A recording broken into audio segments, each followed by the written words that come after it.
You know what they say, Carmela? Greece is the word. For sure. Yeah, but we're not talking about the musical Greece. We are talking about the beautiful country of Greece. Nice. And the wonderful wine Assyrtiko that is native to it that should be the perfect wine for summer. Okay, Greece is the word then.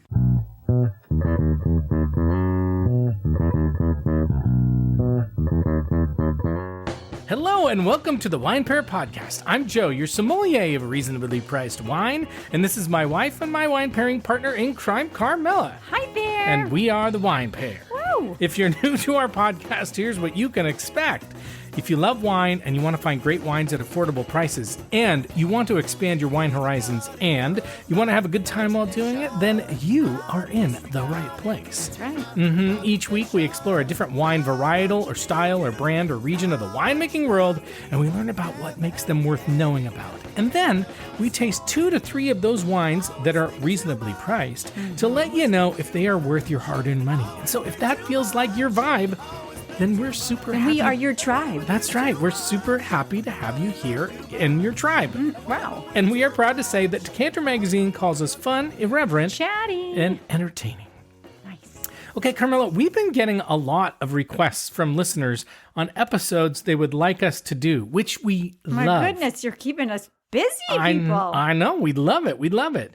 Now, because of the number of requests, it's going to take us a little bit to get all of them, especially since we are going to be out and traveling and doing a bunch of fun stuff this summer. So, well, and especially since you have thousands of shows already lined up. That's true. I've got a list of them. That's what happened when I asked Joe years ago now. I said, well, how long do you think we'll be doing this? And he said, infinite. Yeah. Infinite. And I just looked at him like, gasp, you've got to be kidding. No, you're and never getting out of this. So, but anyway, for you out there in listening land, you just have to be patient with us as we try to get to everything.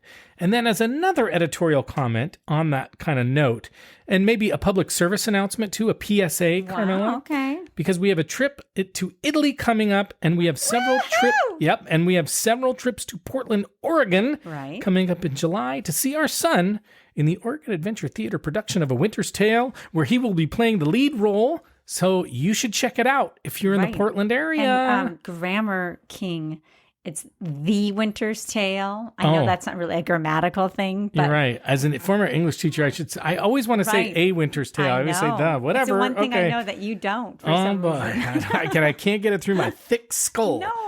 But anyway, we're going to be releasing a number of mini-sodes and interviews to make sure you keep getting fresh content, and so we can manage our lives.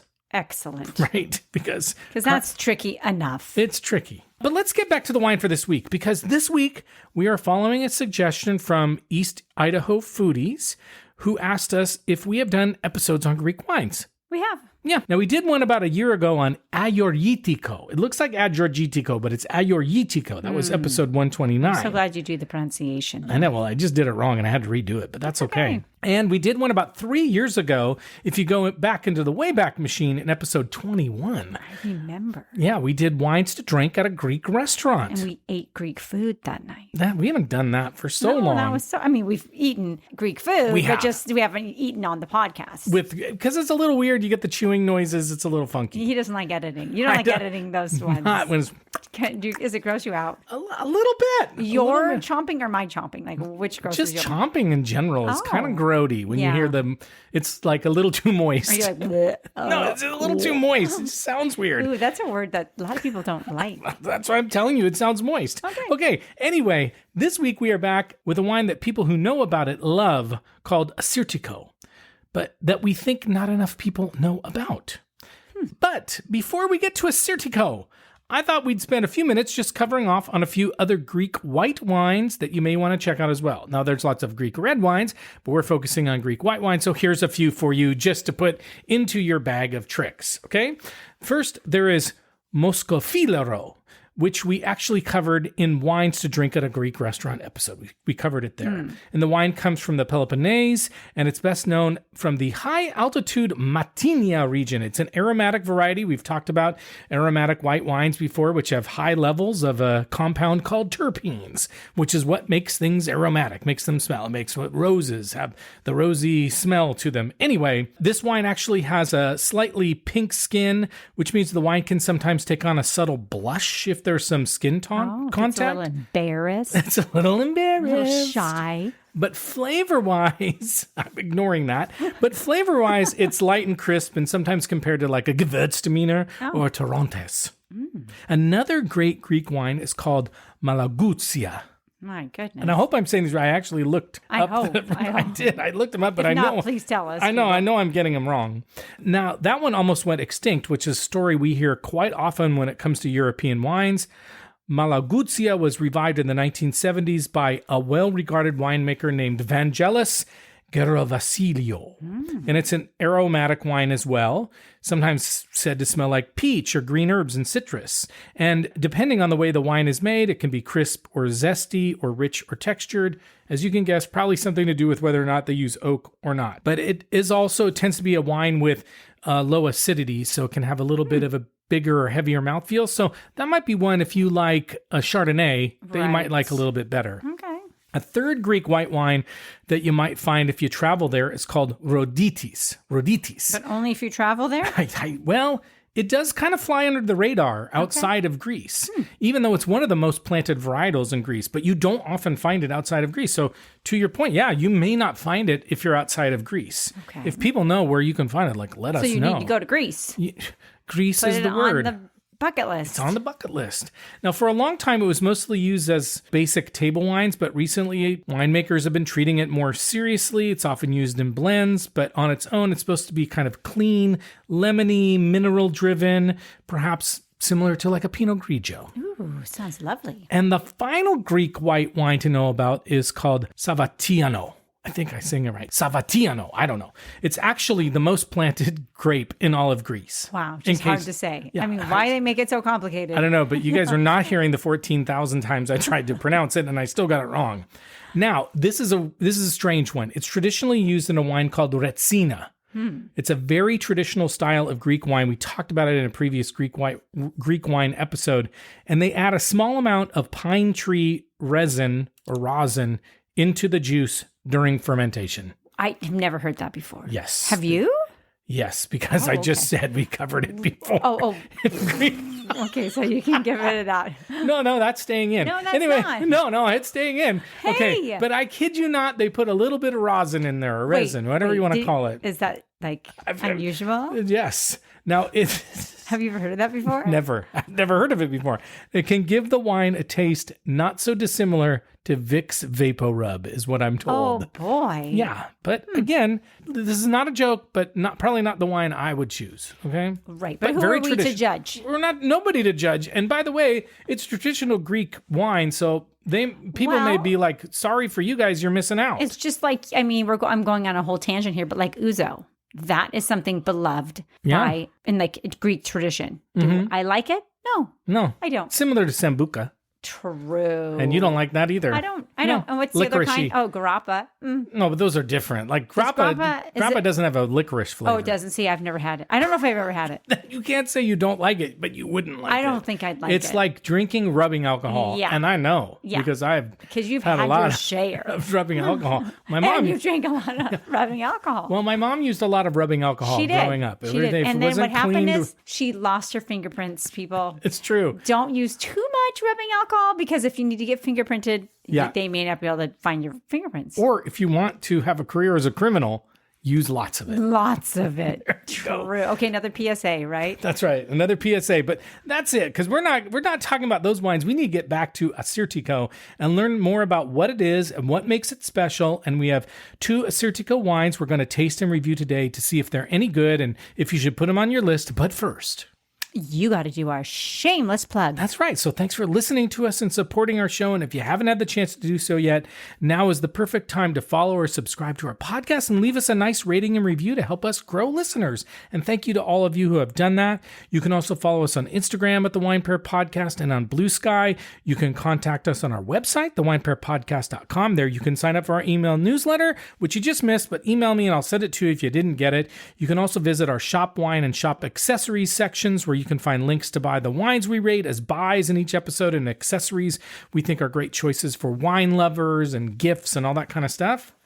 And we want to make content that you care about and you like. So send us a note, give us some feedback, DM us, let us know if there's wines you want us to try or winemaking areas of the world that you're curious about. Email me at joe@thewinepairpodcast.com. We always respond when you reach out to us, by the way. He does. Mm-hmm. He does. No, but I mean, Carmela, sometimes I make her proofread in case I say a Winter's Tale rather than the Winter's Tale. True.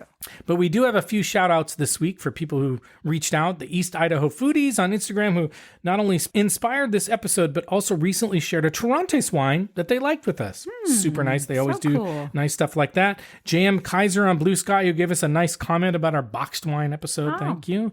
Washington Wine Girl on Blue Sky, who told us about a boxed rosé from Domaine Montrose that she said was off the chain, baby. Wow. Yeah, that's right. Okay. Justin L., who's been giving us a ton of great episode ideas, including one this week for the Spanish wine Mencia. So Justin, as I said to you in the note, I promise when things get a little less busy for us this summer, we're going to start getting to your ideas.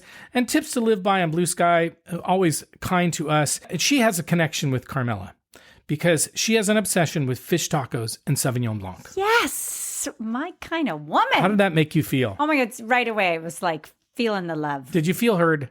I did, and seen. Well, no, I guess heard. Mostly heard.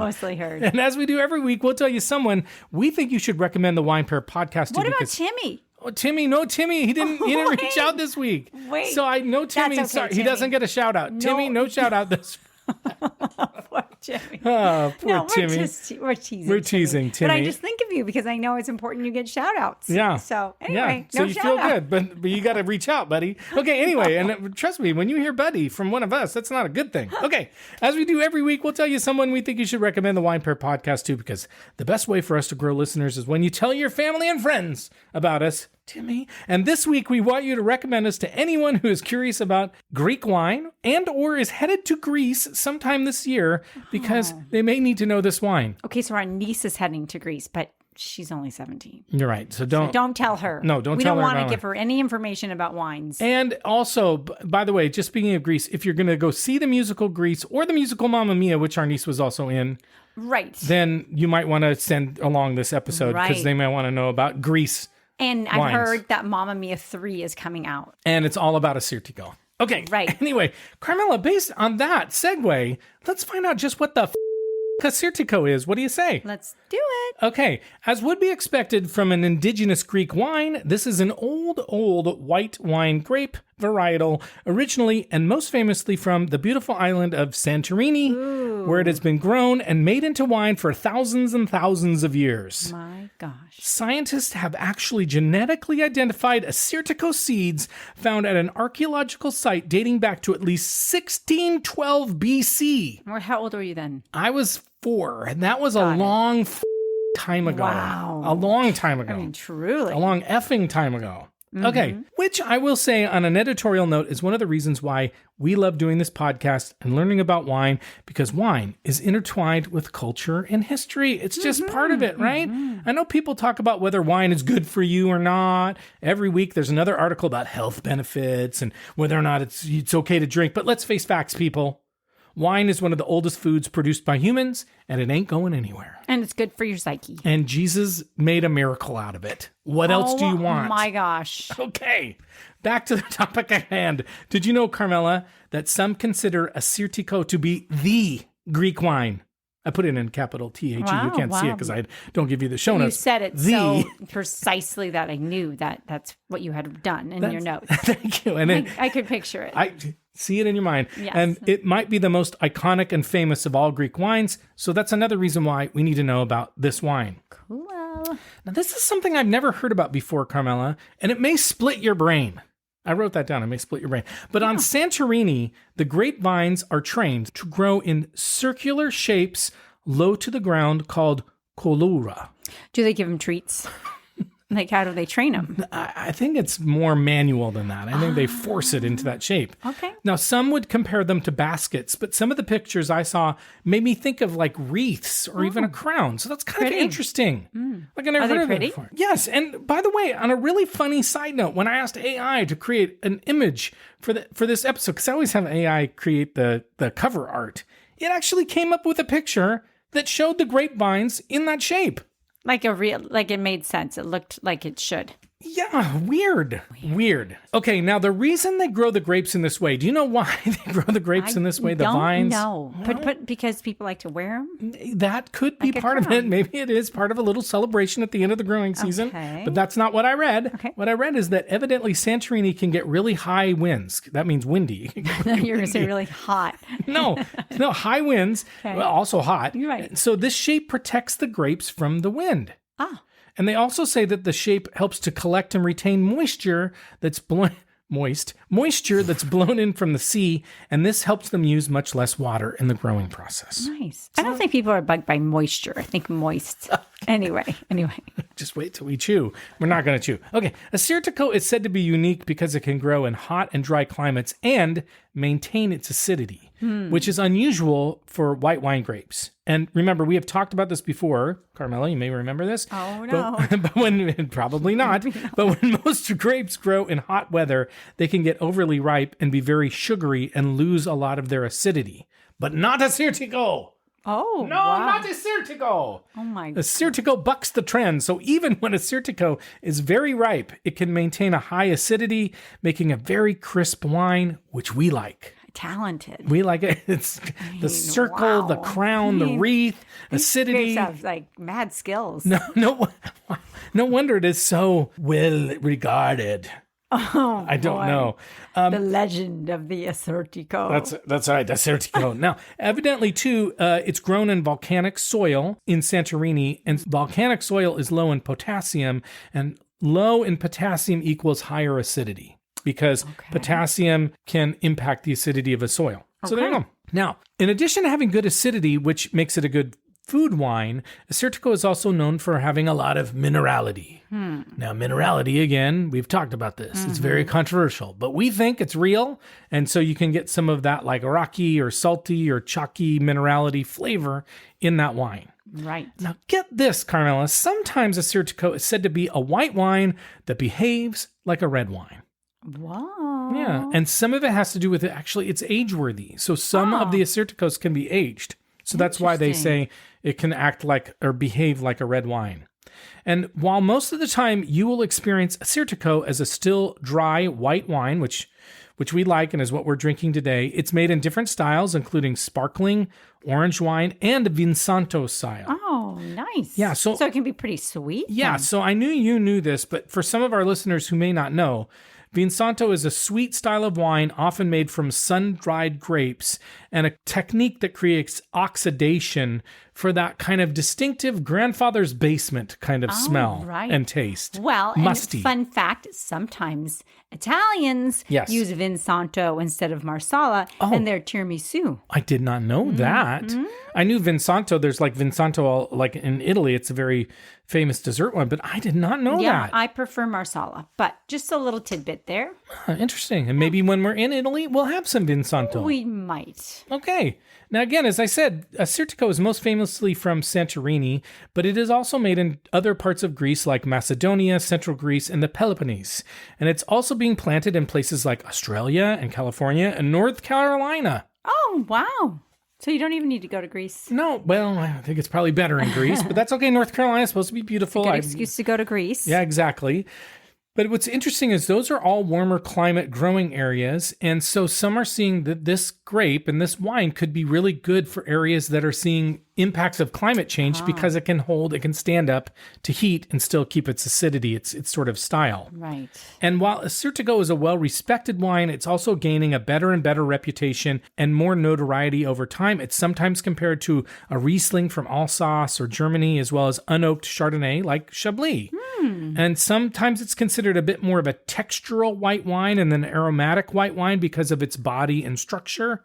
So it's a wine to know. And maybe, you know what, if it's growing in popularity, now is the time to get it. Collect it now. Serve it to your friends and wow them before they're like, oh, big deal. I've had that. Exactly. You could be the cool kid on the block. Oh my God. So we're helping you. That's what we aim to do. Right. We're just trying to make you cool. No, That's not what we It's aim totally to do. what we're trying to do. Seriously? We want to make everybody out there cool, like us. I mean, like, feel. Oh, God. Oh, God. They just hit off. Pause. These guys are dorks. Play. Okay, anyway, I am really excited to try this wine again. It's been a while. And so how about we learn a bit more about the two wines we chose for this episode, Carmela? Nice. All right. So as usual, the wines we have chosen for this episode are under $25, and they should be relatively easy to find because I bought them on wine.com. But as we always say, check out your local wine shop, ask the person who runs the store if they carry Assyrtiko. And if they don't, I can pretty much guarantee that they can get it for you. We would also suggest you check out some local natural wine stores because very often wines from places like Greece are made in very low intervention ways. And I bet they could source some really cool wines for you, maybe even an orange wine version of it. Cool. Now, the first wine we're going to try today is the 2023 Alexakis, I think that's the way you say it, Assyrtiko, and it comes from the island of Crete. And there were a few sources of information for this wine, although I couldn't find a tech sheet. But it is imported by a well-known importer called Skurnik Wines from New York that we've had good luck with most of the time. This is something we'll talk about in a later mini-sode, but often you can find wines you like if you find an importer or distributor that you like. Okay. So that's just a little side note. The winery and the wine brand is run by two brothers, Lazaros and Apostoli Alexakis. Wow. Yeah, they import a lot of their wine to the U.S., but they try to keep ancient winemaking practices going. And the information I have says the Alexakis brothers source these grapes from high elevation vineyards where ancient wine presses have survived since the Bronze Age. They're using old equipment? No, I don't think they're using the old. I thought the same thing. I'm like, Are they using those? But I think it's just that, no, they're just on a vineyard that's been around for a long time. Are but they stomping on these grapes? But I couldn't get that. Is that the old equipment? I don't know. Oof. That's the original equipment. Right. The wine is tank fermented and aged on the lees, or sur lie if you're fancy, for 3 months. And remember, the lees is the stuff that's left over from fermentation. It's often used in white wines to add some complexity and depth and sometimes a little bit of bitterness, which we like. And it received a 91 score from Wine Advocate, and maybe best of all, it's a screw cap. Woo! Exactly. So now let's turn to our next wine, which is the 2023 Kir-Yanni, that's Kir-Yanni, The North Assyrtiko, which also got a 91 rating from Wine Advocate and is also a screw cap. Yes. It's like the best day ever. My goodness. There was a nice website for this wine, so that makes me happy. I'll say that both of these wines are relatively high in alcohol for white wines at 13.5%. Wow. May have to do with the fact that they're from a warm weather area because that just makes riper grapes, even though they keep their acidity.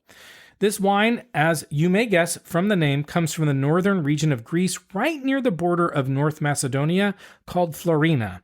And it's a cooler inland area at a higher elevation with sandy soils. And it also neighbors 4 lakes. This is all information I found. On your show notes too now. Which helps to moderate the temperature. And by the way, we have show notes. So Did you know that, Joe? I didn't know that, but thank you for telling me. So welcome. But if you go to this episode and you scroll down, you can find all the links. And I have tons of links for all the research that I do for these episodes. Now, there was some interesting information on the website about this specific wine. They say that 2023 was the warmest year ever recorded in the region. Oh, wow. Yeah, so they had to be really careful. They had to really carefully determine when to harvest. And they hand harvested the wine or the grapes in mid to late September. Can you imagine hand harvesting wine? It'd be just weird. Can you imagine just like those bottles growing on vines? Wouldn't that be nice? Winemakers should be so happy. They'd be like, I didn't even have to work that hard. But no, we have to like pick them and sort them and stomp on them and ferment them and blah. Okay, anyway, they also said that the winemaking process included rigorous selection on the conveyor belt. Which I assume means that they were like really picking through the grapes that they harvested as they came across the conveyor belt, like that old I Love Lucy. You're bad. You're good. You're bad. It's like that I Love Lucy episode. You remember that one in the candy shop? And she's looking at me like, oh my gosh, one of the most famous ones ever. So I love that show. She loves Lucy. Anyway, I love Lucy too, but we're gonna watch that one tonight. Some of these people may not even know I love Lucy. we're gonna. That's how old we are. We're gonna watch it tonight, and you're gonna love it. Actually, just for the record, I Love Lucy we're actually kind of young for I Love Lucy. We are. We just want to say that. Yeah. While we may be as old as the Assyrtiko grapes, we're not that old. Right. Yeah, I mean, exactly. some people we would claim like, oh yeah, we know I Love Lucy, but really it was before our time. Okay, people. Way before our time. We were watching reruns. Okay. Right. Anyway, this wine they fermented in stainless steel tanks, and they kept it also in contact with the lees for 4 months. Not just 3 months. 1 month longer. That's right. See, that's I'm right. listening. Thank you for listening, finally. I think that's enough information, though, Carmela. So let's get to drinking. Drink along with us. If you have an Assyrtiko, Carmela's raising her hand. I have noticed something tonight. What? The I'm wine sweating? bottles. No, I don't notice that anymore. Okay. The wine bottles are not in the refrigerator. That's right. We're following the 2020 rule. What's the 2020 rule, Carmela? Well, I don't remember exactly. It's keeping the 20. Okay, I know. It's red wine. You go in there for 20 minutes. Go in there. Go in there. You just go in there. Put them in the fridge for 20 minutes. And then white red wines. wine you take out 20. But you don't do that usually. I know, but I'm trying something new. You're going to have to edit all that craziness. No, it's pretty good. Okay. But if you have an Assyrtiko or other white wine, Greek white wine, or any goddamn white wine, just drink along with us and we'll be right back. Okay.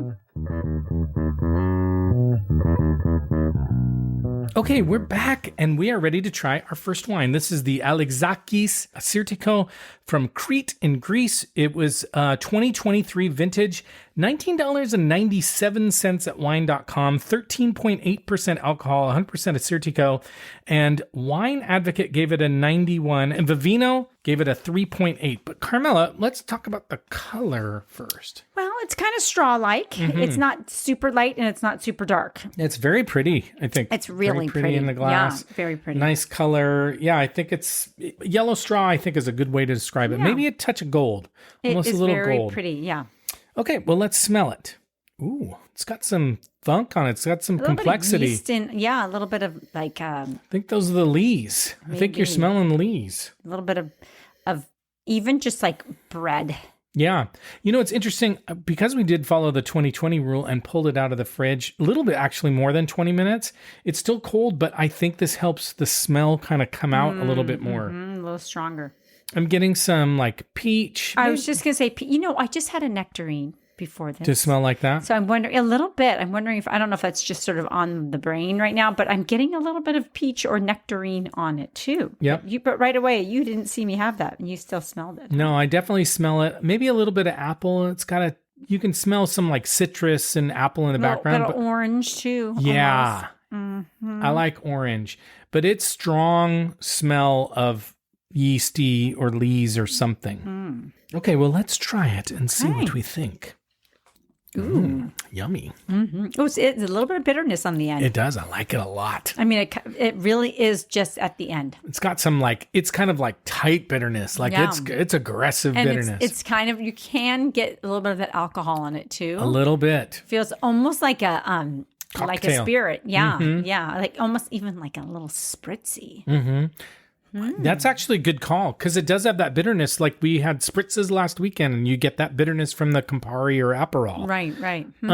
To me, this is a really nice, complex wine. Like it goes through a couple of phases in your mouth. Like it starts out kind of sweet, appley. Mm-hmm. It kind of turns a little bit to citrus. And at the end, you get the nice bitterness and almost like seashell. I was getting do you get that? A little bit of seashell? Okay, so like a little bit of seawater, a little bit of salt, little saline, maybe. Yeah. But the shell kind of is a little more chalky I can get behind that. And it's got actually a medium, at least, mouthfeel. Like it's not a super fly away wine. This has got character and complexity. Mm-hmm. I think so too.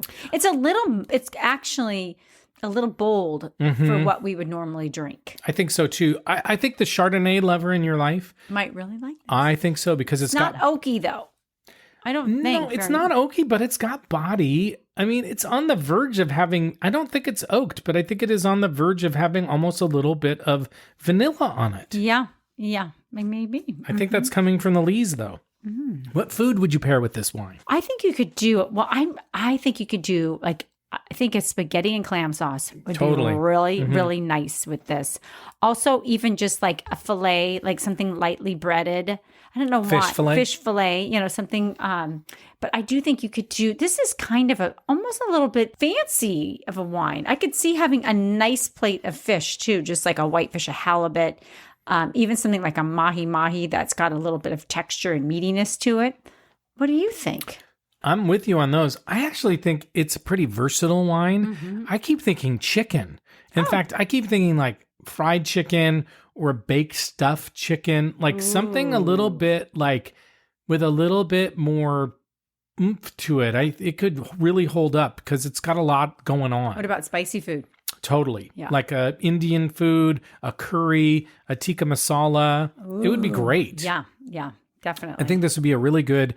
Now, we haven't talked about this. What about Greek foods?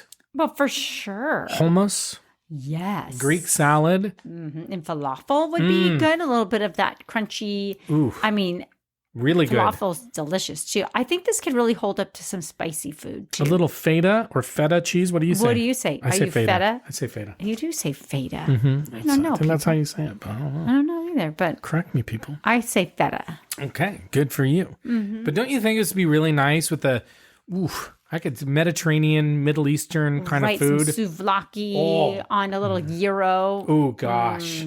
Gosh, I said gosh, because I didn't want to say Wow. No, I'll beat that out. I was going to say, whatever. I don't know. I wanted to go, I wanted to go, oh, fuck. Right. And But I we didn't. never hold back. So why hold back now? I Let it feel like out. I'm growing up a little bit, finally. Wait. I feel like I'm growing up a Like, little. what do you mean? Like, so that you can say the F word? Or No, that so you I can don't hold have back? to say it all the time like a teenager. Well, I think you kind of used to not swear very much at all. And then it's like the whole dam broke.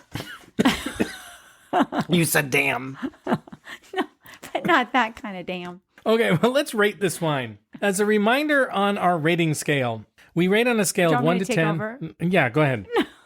As a reminder of our rating scale, we rate each bottle 1 to 10. No halvesies, only 1 through 10. And I don't know the rest. A 7 or above means you're going to buy it.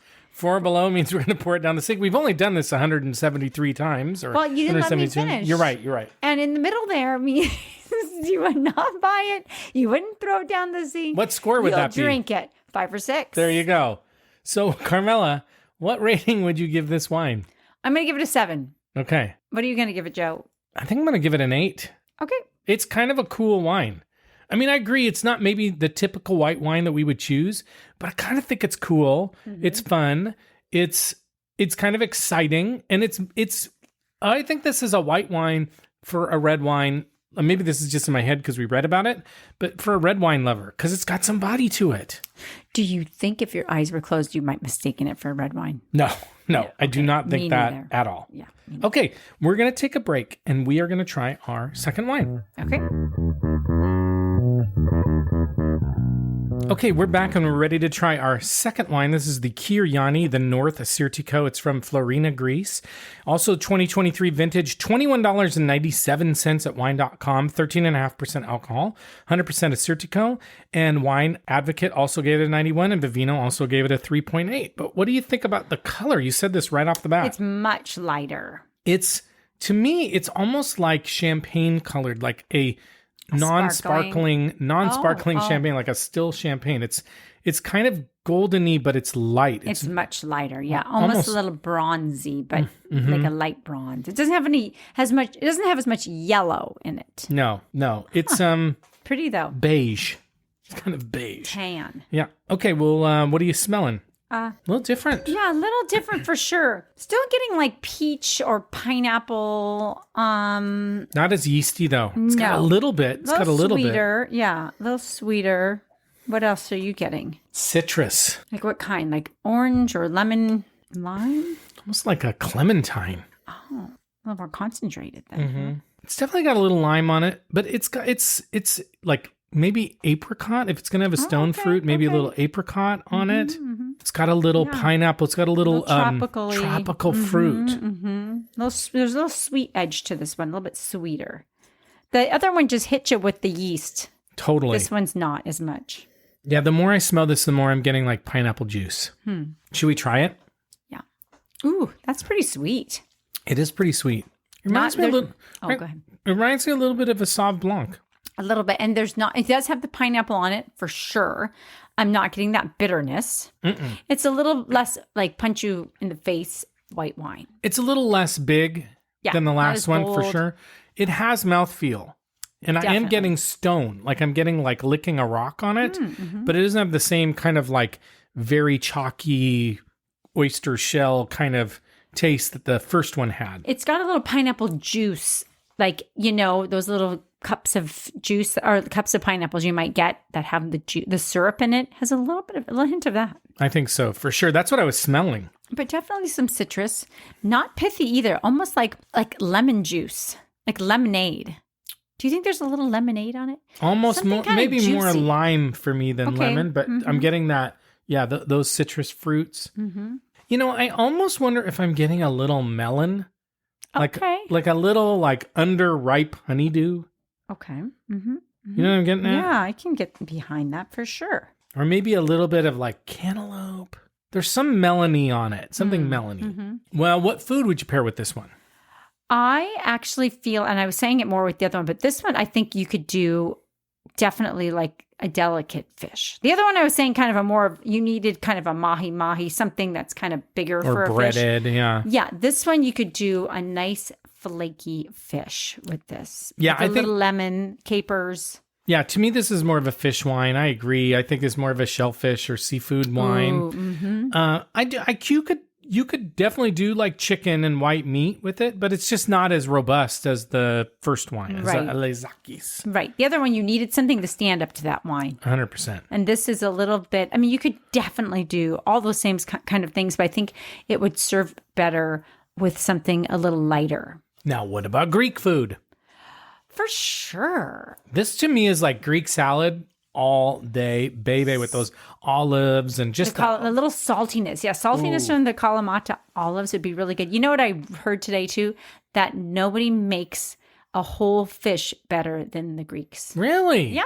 Do they do it like bake it? They put it in salt? I don't know. How do they do it? I don't even remember where I heard it. I read it somewhere or something. Yeah, that it was like because we like to do the bronzinos in Italy. But I guess the Greeks are the ones They're the best. Do it best. So they are kind of a bunch of islands, so True, but you could do like a baba ganoush. I think all of the, tzatziki, all of the dips. Like when you get those plates of dips and pita bread or pita chips, be great. Be really garlicky, good. It would be good with garlicky really food. Really good with garlicky food. Yeah, cleansing. Okay, well, let's do a rating on this one. What rating are you going to give this one? I'm giving this one an 8. Okay, I think it's a little bit better. I'm giving this one a 7. Okay. It's solid, super good wine. I like it a lot. Mm-hmm. And I have you down for an 8. Just for me, and maybe it's more about the comparison. I thought the first one was just maybe a little bit more interesting for me, but these are both very good wines. I think so. They're both wines we would say go out and buy. So, and so between the two of us, we're rating these high. So don't take that as like, oh, this one's not as good. Carmela liked it better. So right, I think it's just different palates. Totally, 100%. Which of these two are you finishing tonight? Well, you got lucky tonight because I'm going to have the second one. You like one, I like the other. So there you go. So she's going to do the Kir-Yanni and I'm going to do the Alexakis. We're going to be drunk. We are going to be plowed. Okay, well, let's talk about the taste profiles expected from Assyrtiko. In general, lemon, lime, grapefruit, passion fruit, orange blossom, jasmine flower, beeswax, flint, salty, high acidity. Alexakis, the winery says, bright yellow color with green hues. The bouquet displays aromas of passion fruit, mango, and citrus, balanced with crispy acidity and a characteristic minerality around the palate, long and lasting finish. It did have a long finish, for sure. Mm-hmm. The wine advocate said the fruit is amply layered with marine salt and minerals, giving the wine a very angular and crisp personality. The aromas of lemon, pear, and star fruit over a lean, fresh close. Pear. I didn't really get pear. Me neither. And they really weren't talking about that. Bitterness. Or yeastiness or any of that. No. It's really interesting. The Kir-Yanni, the winery says, vibrant yellow lemon color. That's a good, lemon yellow is good. Intense. Not necessarily vibrant, though.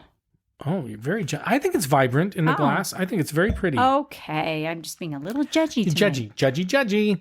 Intense nose with aromas of peach and apricot, complemented by notes of citrus and white blossoms.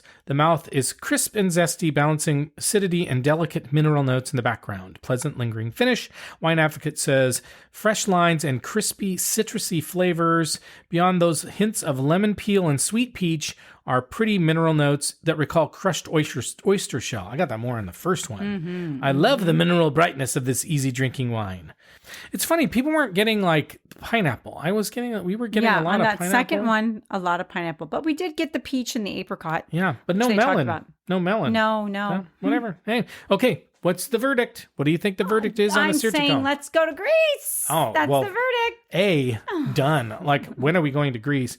But B, totally worth checking out. Absolutely. And I think this is a wow your friends wine. I think if you want to show them something different, if you want to kind of show off a little bit of wine knowledge, like this is a cool wine to bring. Right. Yeah. Especially the first one, I do think would definitely be a good conversation piece, something that's very different for a white wine too. I mean, I think the second one feels a little safer for me anyway.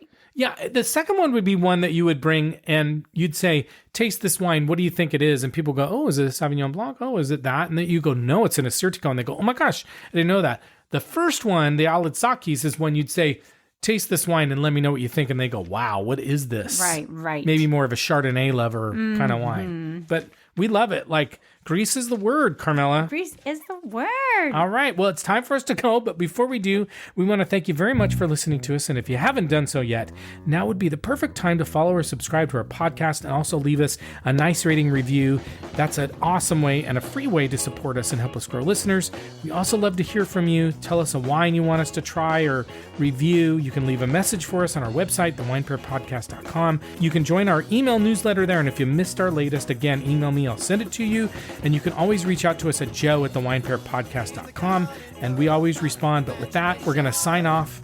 So thank you again. We'll see you next time. And as we like to say, life is short, so stop drinking shitty wine. Bye-bye. Bye. And the happy ending.